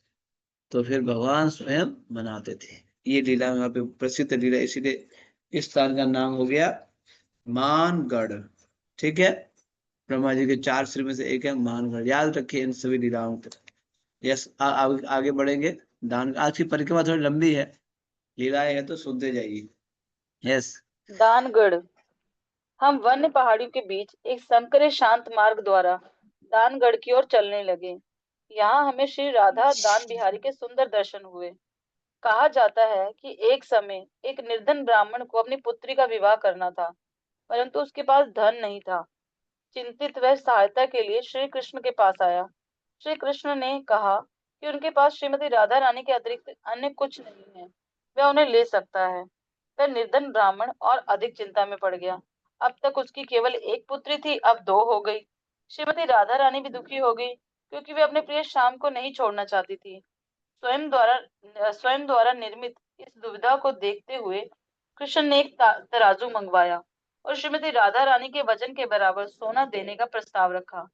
एक ओर उन्होंने श्रीमती राधा रानी को बिठाया और दूसरी ओर सोना, हीरे, जवाहरात आदि रखने लगे। जब उन बहुमूल्य वस्तुओं का वजन श्रीमती राधा रानी के बराबर हो गया, उन्होंने उसे ब्राह्मण को दे दिया। कृतज्ञ ब्राह्मण आनंद से भर उठा। इस दान देने के कारण यहाँ भगवान दान बिहारी नाम से जाने जाते हैं। उनका नीलवर्णी आकर्षक रूप देदीप्यमान है। मंदिर के चारों ओर का दृश्य रमणीय है। विशाल छायादार वृक्षों के नीचे घनी घास उगी है। पहाड़ी की ढलानों पर गुफाएं हैं। पहाड़ों से छोटे भूरे पत्थर मार्ग पर गिरकर नूपुरों जैसी ध्वनि करने लगे। पथ के दोनों ओर लगे प्राचीन वृक्षों की जड़ें बाहर दिखाई देती हैं। गोवर्धन के समान यहाँ भी तीर्थयात्री घरौंदे बनाकर श्रीमती राधा रानी से उनके धाम में शाश्वत निवास की याचना करते हैं। तो दानगढ़ आपने सुना होगा, ये विशेष लीला है यहाँ पे कि जो है निर्धन ब्राह्मण भगवान के पास आते हैं कि मेरी कन्या है, कन्यादान के लिए मेरे पास धन नहीं है, आप प्लीज हेल्प कीजिए, सहयोग कीजिए, तो धन लीजिए। तो भगवान बोलते हैं मेरे पास तो राधा रानी के अतिरिक्त और कोई है ही नहीं, चाहे तो इन्हें ले जाओ चाहे तो राधा रानी को ले जाओ। देखो कितनी सरलता से। अब कन्या, वो ब्राह्मण बोलते हैं अब मेरे पास तो एक कन्या थी, ये राधा रानी को देखो तो दो कन्या हो जाएगी, कैसे मैं विवाह कराऊं, है ना। हाँ, तो फिर ठीक है, कोई नहीं, आप ले जाओ। इस पर परीक्षा ले रहे थे। अंदर तो कहता उन्होंने, ठीक है, ये जो राधे है ना, इनको आप तराजू में बैठाओ एक साइड में, और एक साइड में इनके बराबर में जितने भी जो है सोना चांदी आएगा उतना मैं दे देता हूँ। इस प्रकार से ये लीला वहां पे हुई। भगवान ने क्या किया, ब्राह्मण को दान दिया, दान, सोना चांदी, कन्यादान के लिए। कन्यादान भी बहुत बड़ा दान है, कन्यादान है। जैसे भूमि दान, गोदान किया जाए, उससे एक कन्या भी एक दान दिया जाता है, क्योंकि कन्या को बचपन से पालन पोषण करो, पढ़ाओ बढ़ाओ, है ना, अंतिम में दान देना पड़ता है। ये बहुत बड़ा दान है कन्यादान। भगवान ने भी कन्यादान के लिए दान किए थे। राधा रानी के बराबर में सोना चांदी दिया था निर्धन ब्राह्मण को, इसीलिए ये स्थान का नाम बनेगा दानगढ़। याद रहेगा, दानगढ़, मानगढ़, विराट, ये सब याद रहेगा ना, साकरी खोर। हाँ, यस। अब आगे बढ़िए। राधा कुशल बिहारी मंदिर। उत्तर दिशा में कुछ ही अंतर चलने पर हम राधा कुशल बिहारी मंदिर पहुंचे। जयपुर के महाराजा ने इस भव्य मंदिर का निर्माण करवाया था। उन दिनों ये क्षेत्र उनके राज्य में आता था और वे वर्षाणा के श्री जी मंदिर में स्थित राधा कृष्ण विग्रहों को एक नए भव्य मंदिर में स्थानांतरित करना चाहते थे। परंतु वर्षाणा वासी नहीं चाहते थे कि उनके प्रिय विग्रह वहां से कहीं जाएं। वर्षाणा वासियों को भय था कि यदि राजा लाडली लाल की सेवा अपने पुजारियों से करवाएंगे तो उनकी सेवा छूट जाएगी। ये उनके लिए असहनीय था। उन्हें यह भी भय था कि किसी दिन राजा इन विग्रहों को अपनी राजधानी जयपुर ही न ले जाएं। इसलिए उन्होंने राजा की योजना पर आपत्ति उठाई और इस प्रकार राजा को नए मंदिर में नए विग्रहों की स्थापना करनी पड़ी। स्थानीय लोगों में राधा कुशल बिहारी मंदिर जयपुर राजा मंदिर नाम से विख्यात है। श्री श्री राधा कुशल बिहारी के साथ हंस गोपाल, निम्बार्काचार्य, राधा नृत्य गोपाल आदि के विग्रह हैं। मंदिर की चार दीवारी के अंदर की ओर दशावतार की सुंदर एवं बारीक चित्रकारी की गई है। मंदिर और चार दीवारी के बीच एक बगीचा है। मंदिर के निकास द्वार पर एक वृद्धा व्रजवासिनी तीर्थयात्री को स्वच्छ ताजा पानी पिलाती है। तो राधा कुशल बिहारी मंदिर आपने सुना होगा, बहुत ही सुंदर मंदिर है। ये जो है, देखो यहाँ चित्र में देखो कितना बड़ा मंदिर है, पहाड़ के ऊपर। पेज नंबर 265 में देखो, देखा, राधा कुशल बिहारी मंदिर बहुत सुंदर है ना, बहुत सुंदर है। देखो राधा कुशल, कितना महल, बड़ा महल बनाया। ये महल बनाने का उद्देश्य क्या था, जयपुर के राजा ने बनाया, इसलिए बनाया, जो अभी लाडली लाल है ना, जो उस साइड पे है, उनको इस मंदिर में लाने के लिए बड़ा विशाल मंदिर बनाया। बना तो दिया, लेकिन वहां के ब्रजवासियों ने मना किया, नहीं नहीं नहीं, अगर उस मंदिर में चले जाएंगे तो फिर हम लोग सेवा से वंचित हो जाएंगे, राधा रानी की सेवा। धीरे धीरे ये राजा क्या करेंगे, अब तो उस मंदिर में ले जाएंगे, धीरे धीरे अपने जयपुर ले जाएंगे, इसलिए नहीं हम जाने नहीं देंगे, ना जहाँ पे है वहीं पे रखो, हम वहां जाने। तो फिर उन्होंने उनको वहां पे उस मंदिर में फिर अलग से विग्रह स्थापना करना पड़ा। उस विग्रह का नाम रहे राधा कुशल बिहारी। तो लाडली लाल को जाने नहीं दिए, केवल कुशल बिहारी को अलग से स्थापना करना पड़ा। देखो भगवान के साथ कितना अटैच रहते थे, है ना। इतना बड़ा सुंदर महल बनाया राजा ने, फिर भी मना कर दिया, नहीं हम जाने नहीं देंगे। एक तो हम लोग सेवा से वंचित हो जाएंगे, दूसरा आप लोगों का कुछ भरोसा नहीं, आपको कभी भी अपने राजस्थान ले जाएंगे। यस, अब पहुंचेंगे हम लाडली लाल मंदिर, मुख्य मंदिर है, सबसे प्रमुख मंदिर। लाडली लाल मंदिर, श्री जी मंदिर, बरसाना के उत्तरी छोर पर स्थित पहाड़ी चारों पहाड़ियों से सबसे ऊंची है। पहाड़ी के शिखर पर श्री जी या लाडली लाल मंदिर है। एक समय यहाँ महाराज वृषभानु का महल हुआ करता था। यहाँ स्नेह पूर्वक श्रीमती राधा रानी को लाडली तथा श्री कृष्ण को लाल कहा जाता है। फूलों से भरे बगीचे से होकर हम मंदिर तक पहुंचे और फिर मंदिर कक्ष की ओर बढ़े। वहां श्रीमती राधा रानी के चरण कमलों की रज में लौटकर हमने उनकी कृपा के अवतार अपने गुरु महाराज को प्रणाम किया। मोतिया रंग का मंदिर कला का एक अद्भुत नमूना है। मंदिर का आंतरिक भाग बाहरी वस्तु के ही समान आश्चर्यजनक है।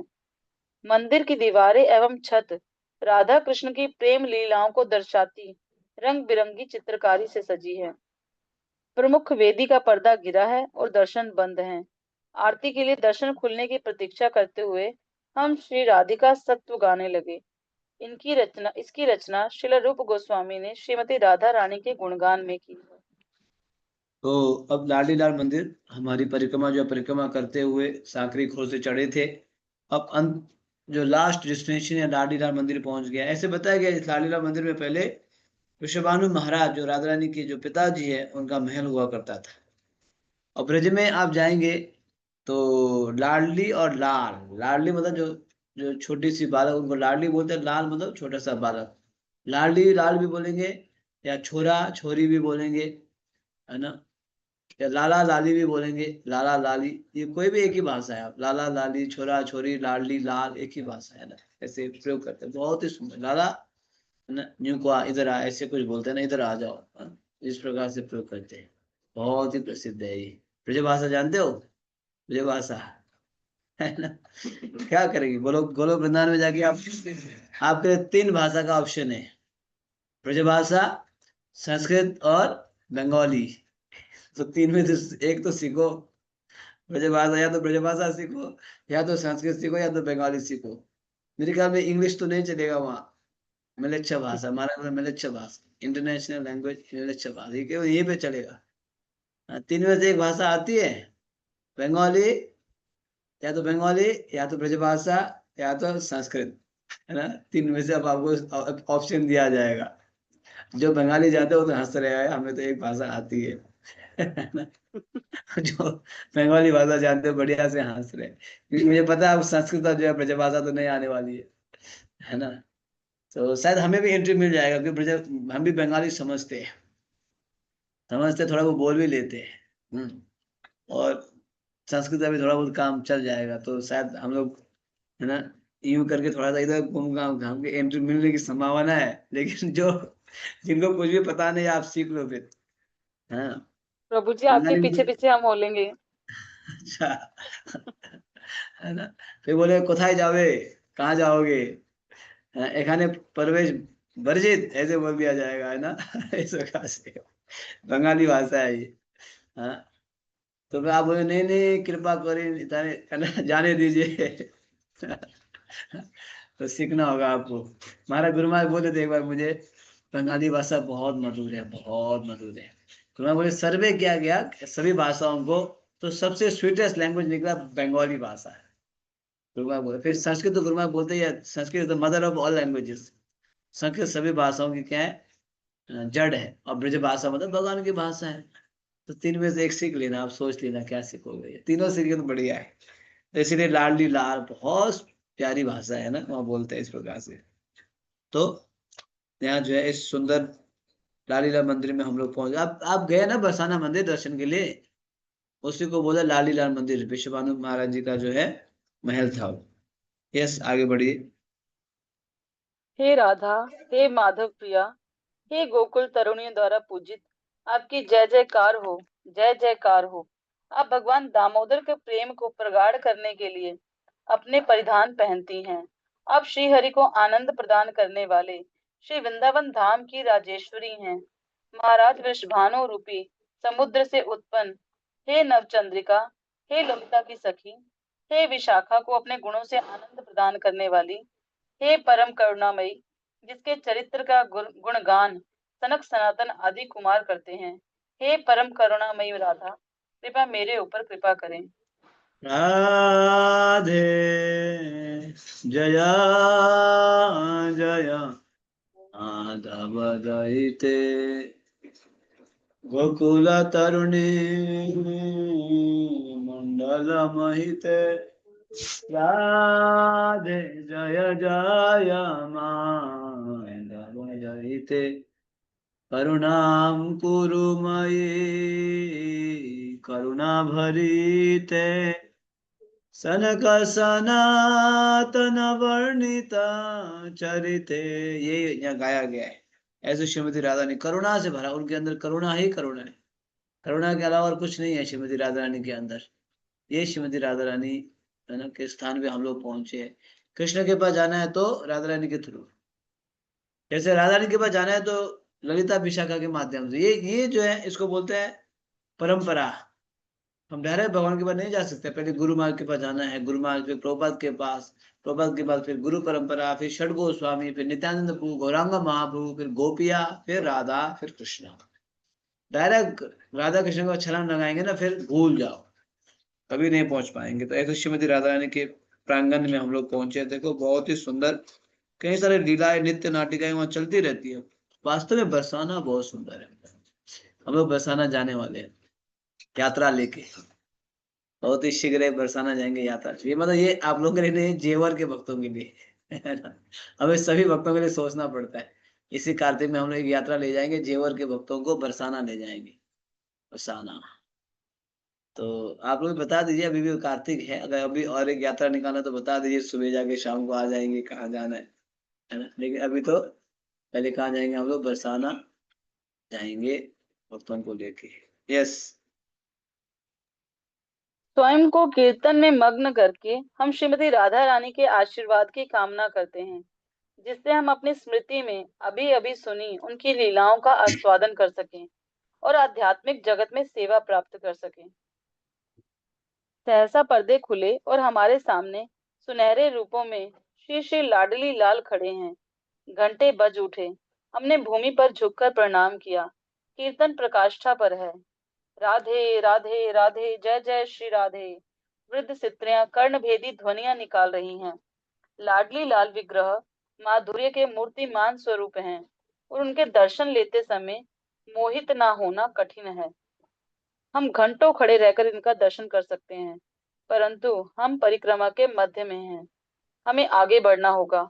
कुछ दान देकर हमने भगवान का महाप्रसाद प्राप्त किया। कितनी कृपा है। मंदिर प्रांगण से बाहर निकलते समय हम श्री कृष्ण की भूमि वृंदावन को देखने लगे। सूरज छिप चुका है। हम मनोरम दृश्य का आनंद लेने लगे।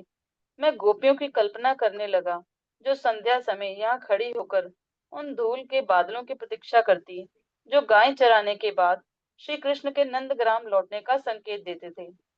जैसे जैसे अंधेरा बढ़ा, आसपास के घरों में एक एक करके प्रकाश होने लगा। हमारे परिक्रमा तो दल ने पत्थर तो यहाँ पे जो है अभी हमारी जो परिक्रमा पार्टी लालीलाल मंदिर पहुंच रही है। कीर्तन चल रहा है बहुत ही धूमधाम से। दर्शन बंद था लेकिन कुछ ही क्षणों में दर्शन खुल गए। फिर वहां पे सुनहरे रूपों में श्री लालीलाल खड़े रहे। सभी ने श्री राधे बोल के दर्शन किया। हमेशा तो हम राधा रानी का नाम दूर दूर से लेते थे, देश विदेश से, है ना। हरे कृष्ण भी, हरे मतलब श्रीमती राधा रानी, लेकिन आज साक्षात हम राधा रानी के दरबार में पहुंच गए, उनके समक्ष। राधा रानी है ना, तप्त कांचन गौरांगे राधे वृंदावनेश्वरी वृषभानुसुते देवी प्रणमामि हरि प्रिय। ऐसे हमने दर्शन करके अब परिक्रमा पार्टी धीरे धीरे आगे बढ़ रही है। जैसे बरसाना जो है 12 वन में से कौन से वन में आता है? वृंदावन में। आपको बताया था ना, कामयाबन का वृंदावन है, बरसाना गोवर्धन से वृंदावन में आता है। वृंदावन का हमने दर्शन किया, वृंदावन की भूमि का, जहाँ पे भगवान दिन रात लीला करते हैं। तो ऐसे करके हमारे परिक्रमा पार्टी जो अब आगे बढ़ रहे हैं। अभी धीरे धीरे अपने टेंट में भी जाना है। ठीक है, आगे सुनिए। हम घंटों खड़े रहकर इनका दर्शन कर सकते हैं, परंतु हम परिक्रमा के मध्य में हैं, हमें आगे बढ़ना होगा। कुछ दान देकर हमने ये तो पढ़ भगवान लिया का ना, ये नहीं पढ़ा, ये तो पढ़ लिया ना। सॉरी टू हमारे है? परिक्रमा दल ने हाँ, यस। हमारे परिक्रमा दल ने पत्थर की सीढ़ियों से होकर नीचे उतरना आरंभ किया।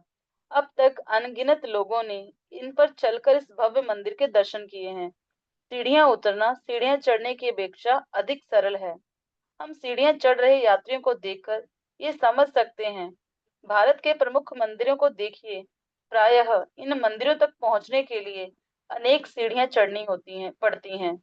ये विनम्रता, सहनशीलता, धैर्य तथा उत्कंठा विकसित करने में सहायता करता है। भगवान का दर्शन हमें अनेक शिक्षाएं देता है। एक वृद्ध स्त्री को दो हट्टे कट्टे पुरुष पालकी में लिए ऊपर जा रहे हैं। वे आने जाने वालों को जय राधे कहती जा रही है। अनेक पुजारी अपने सिरों पर रखे मटकों में रंधन एवं पूजा की सामग्री लिए जा रहे हैं। विग्रहों के प्रति उनकी भक्ति हमारे हृदयों को छू गई। मार्ग में हम अनेक छोटे मंदिर हैं, जिनके पुजारी हमें मंदिर में भीतर आकर दर्शन करने का बुलावा दे रहे हैं। वर्षाणा के उत्तर में स्थित है पीली पोखर। यद्यपि आज हम वहां नहीं जा पाएंगे, परंतु उसके सौंदर्य का वर्णन अवश्य कर सकते हैं। यशोदा माता श्रीमती राधा रानी को बहुत चाहती थी और उनके मन में कृष्ण का विवाह राधा रानी से करने की तीव्र इच्छा थी। एक दिन जब श्रीमती राधा रानी नंदग्राम आई, तो यशोदा मैया ने राधा के हाथों पर हल्दी लेप लगाया। वर वधु का विवाह निश्चित होने पर हल्दी लेपन का ये संस्कार संपन्न किया जाता है। वर्षाणा लौटते समय श्रीमती राधा रानी अत्यंत लज्जित अनुभव कर रही थी। हल्दी लगे अपने कर कमलों की ओर देखते हुए उन्होंने सोचा, मैं अपने माता पिता के सामने इस प्रकार कैसे जाऊंगी? ये उनकी सहमति के बिना हुआ है। बस माता यशोदा की इच्छा थी। वर्षाणा की सीमा पर पहुंचने पर श्री राधिका ने वह कुंड देखा और अपने पीले हाथ उसमें धो डाले। आज तक उस कुंड का जल पीला है और तब से उसका नाम हुआ पीली पोखर। तो आपने देखा कि अब जब दर्शन करके हम लोग नीचे उतर रहे सीढ़ियों से, वहाँ जो सीढ़ियां है ना बरसाना में, आप जानते हैं चढ़ते समय उतरते समय मेरे ख्याल में 275 लगभग 300 सीढ़ियां है ना। जैसे हमने वहाँ अभी और बीच में और एक ऐसे पड़े थे ना, सीढ़ियां बहुत है। कहाँ पे है?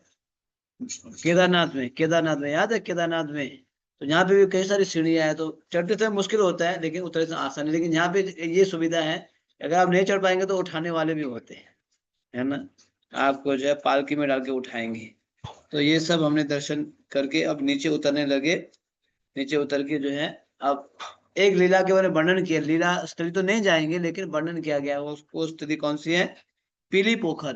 पीली पोखर बहुत ही प्रसिद्ध है, वहां हम नहीं जाएंगे, लेकिन लीला तो सुन सकते हैं कि श्रीमती राधा रानी प्रत्येक दिन कृष्ण के लिए कुकिंग के लिए करने जाते हैं ना, कृष्ण रसोई करने के लिए।